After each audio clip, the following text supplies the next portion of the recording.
Megastar అనగానే టాలీవుడ్లో చాలా మంది గుండెల్లో ఆనందం అనే పుష్పం చిగురిస్తుంది. దానికి కారణం అతని నటన, అతని డైలాగ్ డెలివరీ. ఇప్పటి వరకు చాలానే రికార్డులు అతను సొంతం చేసుకున్న విషయం తెలిసింది. అయితే మెగాస్టార్ చిరంజీవి గారు నటించిన ఖైదీ నెంబర్ 150 చిత్రాన్ని మొదటి రోజునే అందున మార్నింగ్ షోనే చూడాలని ఆశపడిన ఓ వీరాభిమానికి టికెట్ దొరకపోవడంతో ఆవేశంలో పైగా మద్యం మత్తులో ఉన్న అతడు బ్లేడ్తో గొంతు కోసుకున్నాడు. దాంతో థియేటర్ యాజమాన్యంతో పాటు మిగతా అభిమానులు కూడా షాక్ అయ్యారు.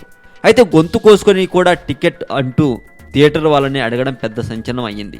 ఈ దారుణ సంఘటన వైజాగ్లోని రామ టాకీస్ దగ్గర జరిగిందట. అయితే షాక్ నుండి తేరుకున్న థియేటర్ యాజమాన్యం అతడికి సర్ది చెప్పి పోలీసులకు సమాచారం అందించి అతన్ని ఆసుపత్రికి తరలించారట. చిరంజీవి సినిమాని మొదటి రోజునే మొదటి ఆటగా చూడాలని ఇంత వెర్రిగా ప్రవర్తించాడు అతను. అది కట్ చేస్తే మిగతా ఫ్యాన్స్ కూడా వందల్లో డబ్బులు పోసి ఎక్కువ రేటు టికెట్లు కొని సినిమా చూస్తున్నారని సమాచారం. ఇక ప్రస్తుతానికి సినిమా విషయానికి వస్తే సినిమా మాత్రం సూపర్గా ఉంది అని చెబుతున్నారు. ఇక చిరంజీవి గారి నటన కానీ, అందులో డైలాగ్ వర్షన్ కానీ, ఫైట్స్ కానీ చాలా బాగున్నాయని పబ్లిక్ టాక్. ఈ సినిమా విషయంలో మీ కామెంట్ కూడా పోస్ట్ చేయవచ్చు. మరింత టాలీవుడ్ సమాచారం కోసం సబ్స్క్రైబ్ చేయండి టాలీవుడ్ సెంటర్.